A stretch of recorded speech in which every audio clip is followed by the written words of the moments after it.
Hello mga kabayan! What's up guys? Welcome back sa Kwento sa Bawat Gala.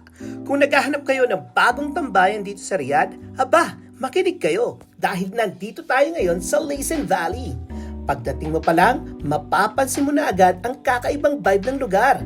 Literal na sumasalubong sa iyo ang kulay purple. Mula sa ilaw, sa paligid, hanggang sa buong team ng place.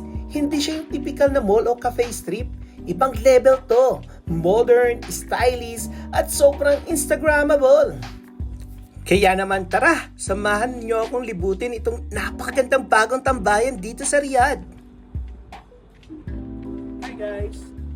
Meron kayong bagong na-discover pasyalan, especially sa mga mahilig magkakape dyan. Dito sa may Laysan Valley, na talaga namang bagong puntahan. Laysan Valley na sobrang ganda. Na-amaze ako na meron palang ganitong area dito sa may Saudi, dito sa may Riyadh. Tatagpuan ito sa may King Khalid Eye Specialist. Magkadikit lang sila. Konting walking distance lang and then makikita mo na itong parang sinet up siya like Via Riyadh. Parang ganito yung nakikita ko, di ba? Kung pumunta tayo ng Via Riyadh. So, sa mga mahilig magkape dyan, sa mga mahilig kumala, tumambay, this is a perfect place for you. Marami kayong pagpipilian na coffee shops at marami kayong pwedeng makita mga magagandang location na pwede ninyong tambayan. Kaya kung ikaw ay naiinip kabayan, ito na isa sa mga option mo para makita ang kagandahan ng Riyadh dito sa may Laysan Valley. At hindi lang siya basta maganda, napakalawak ng Laysan Valley. Habang naglalakad ka rito, mapapasabi ka talaga na wow, ang lawak ng space. Ang ganda ng pagkakadesign at yung open view na parang gusto mo lang huminto sandali para namnamin ng paligid. Hindi ka masisikipan at hindi ka magmamadali. Chill lang.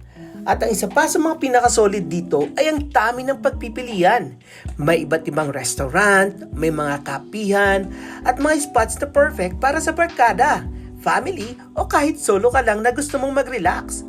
Gusto mo ng coffee? Meron. Dinner date? Meron din. Gusto mo lang umupo, makipagkwentuhan at magmuni-muni? Swak na swak! At dahil nga gabi kami pumunta dito, ay grabe! Dito talaga lalabas ang ganda ng Laysan Valley. Yung purple lights na nagliliwanag sa buong area, sinasabayan ng open space at modern architecture. Parang nasa isang movie set ka. Kaya kung mahilig ka sa content creation, reels o vlog, siguradong hindi ka mauubusan ng kuha. Kaya hindi nakakapagtaka kung bakit mabilis siyang nagiging paboritong tambayan ng mga tao rito. Isa siyang patunay na ang lungsod na to ay patuloy na nag-i-evolve.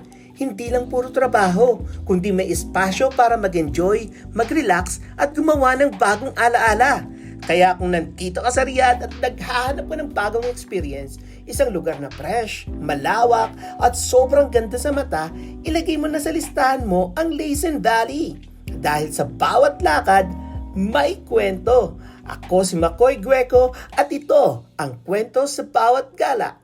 Tuloy lang tayo sa paglalakbay. Kita-kits sa susunod na gala!